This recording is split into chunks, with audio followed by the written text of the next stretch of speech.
Hello everyone.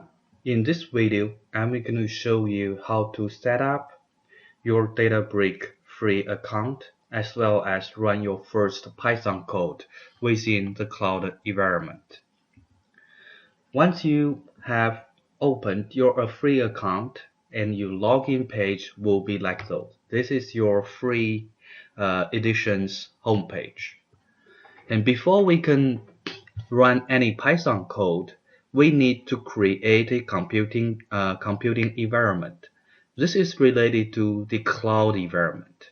The cloud environment is very flexible. You can create a 5-node 6 gigabytes memory cluster, or you can open to create a 1000-node cluster. But for the free edition, we can only create a very small cluster. But it is more than enough for us to do this, to do all the exercise and homework for this course. And to create a cluster, which is the future computing environment the Python code is going to run, you can click on this cluster icon right here. Under this, under the first column, there are notebook, cluster, table, library, etc. But the cluster, this icon is what we need to click.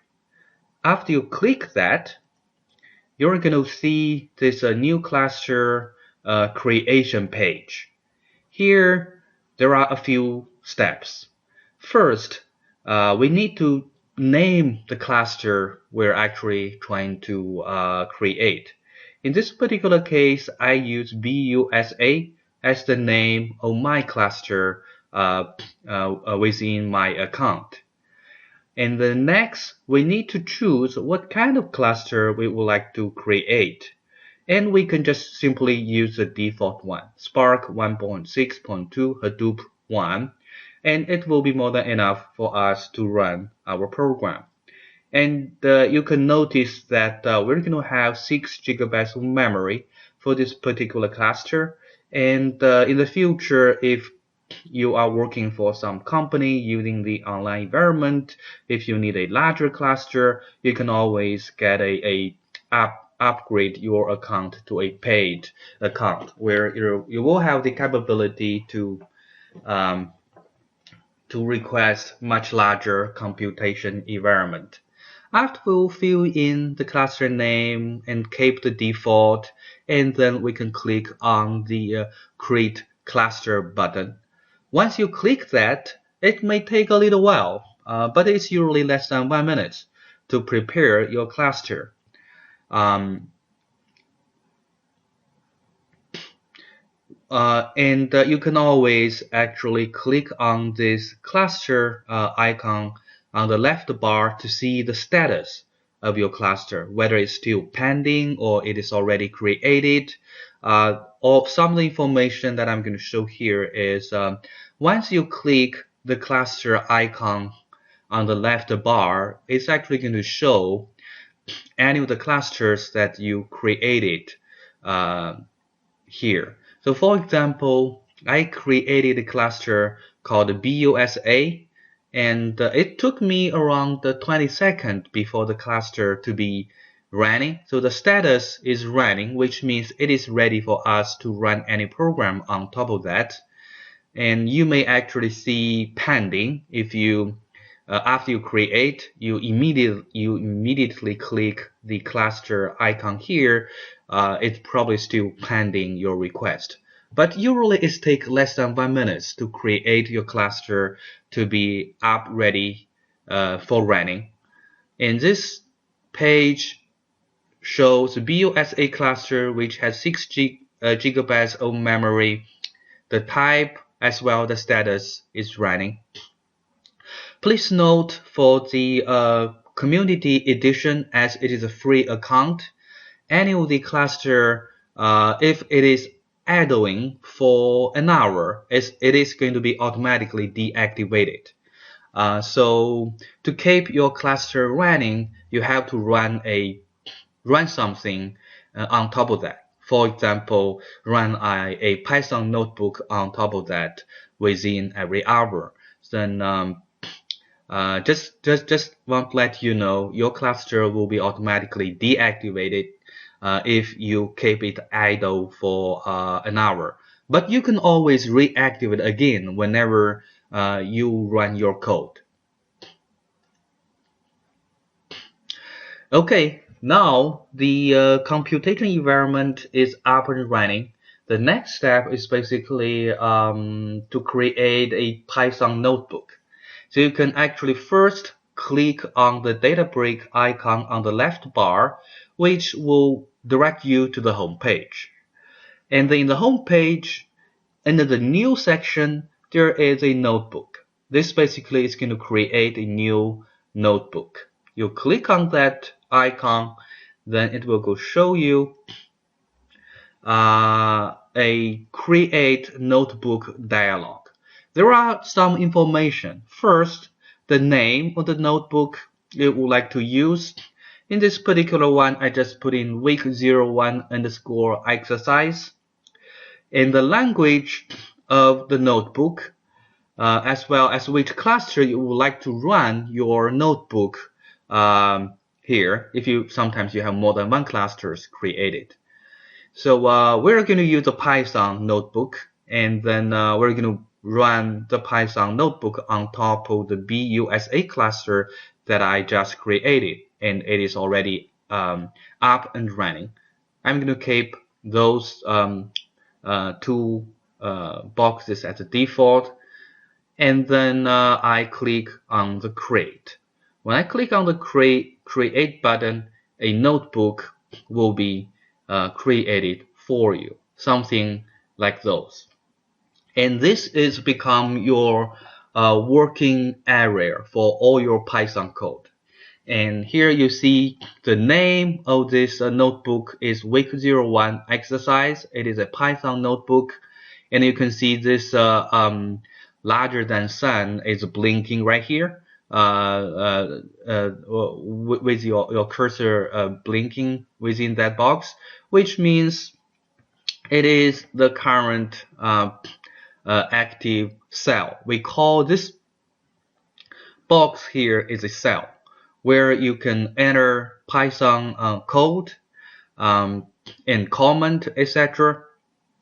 And we can then once you put in all your code within this active cell, you can actually press Shift and Enter together to run the Python code on top of the cloud environment we just created. So this is become your first Python notebook where you can write your Python code. And here this is the example on the next page. So I go into this cell and I type in message equal to hello Python word within a quotation mark, and then I type in print parentheses message. Then I then use the Shift and Enter key together to run this cell. And actually the code is going to run. In the Python notebook, here it has some advantage. For example, the color highlight for the keywords in Python print is in purple, and the hello Python word, which is a string, character string, it is highlighted in blue. It will help us to understand as well as for debugging purpose. Okay, now let's press Shift and Enter at the same time to see what will happen. You can see that the result of this first cell with Python code is run successfully with the result showing below the cell. And because in this particular Python code, I defined a variable called message, and it has a character string of hello Python word. In the next line, I ask Python to print this variable, and it just did what I asked it to do. it print out the hello Python word text. So basically, within a cell, you have one line or multiple lines of Python code to finish something. And once your code is ready, you can use the shift plus enter to run the cell, and then the result is going to be shown here. And once you press shift and enter, you actually not only run the whole cell, but you create a new cell, and it's become the next active cell. You can put in new Python code and run it. How to distinguish a cell that is active or not? You're going to see by the end of within the cell, is there a blinking vertical bar there? If there is a blinking vertical bar, which means it is a active cell. The first cell, when you run it, it is become inactive because there's no vertical blinking bars within the first cell. So the cell is the basic container for your Python code. Any Python code you'd like to write, to edit, to run should be in one of the cell. To run it, you can make the cell activated by click on that cell, and then use the shift and enter to run the result and move to the next cell.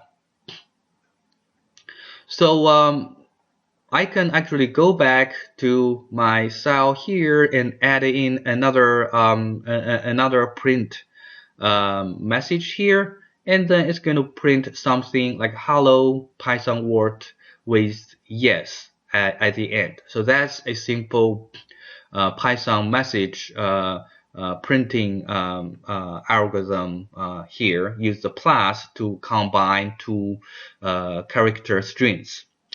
And I can also type in this style. I put in a variable called name, and then I define the name as my name, but everything is in lowercase. And then I want to print name and the dot title. Basically, it's some operation within the variable name, and the result is basically it's going to be put. It will convert every first letter with every word to be a capital letter. So basically, if I print name dot title with parentheses, then I'm going to get my name with the first letter capitalized. So that's a very simple Python program, but it has pretty much all the needed background for us to run a Python notebook on top of a cloud environment. And once you have multiple cells, you can actually insert a cell in between of two cells. Basically, you just move your mouse into the middle range of two cells, and this plus icon is going to show up. Click that, you're going to insert a new cell in between two cells.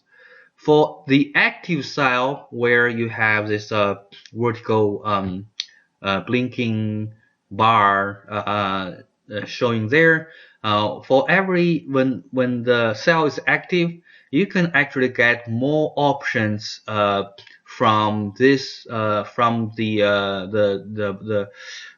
this kind of like button here. You click on that button, you're going to see more options such as insert cell above or insert cell below.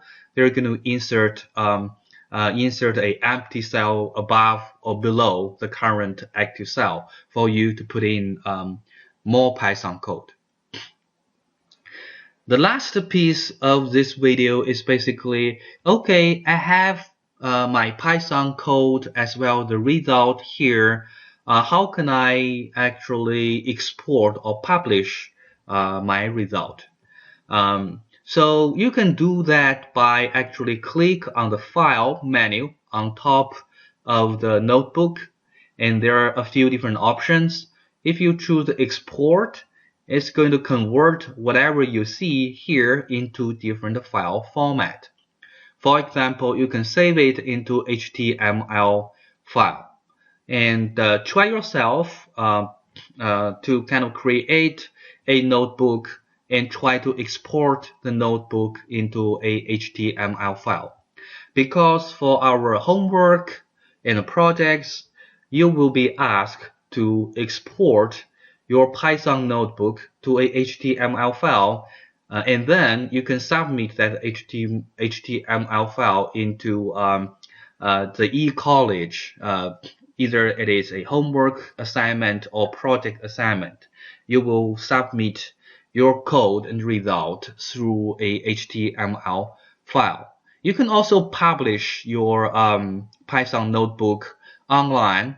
Once you push the publish button, click the publish button here, they're going to ask you what kind of ask you some information, and then it will be available on the website for anyone who want to look at. You're going to get a address for your published content, and then you can show that address to anyone that you want them to see your result. So that is the end of this video session, and hopefully you can try it by yourself to write this simple Python program and then run it and then export the code and result into a HTML file in your local computer.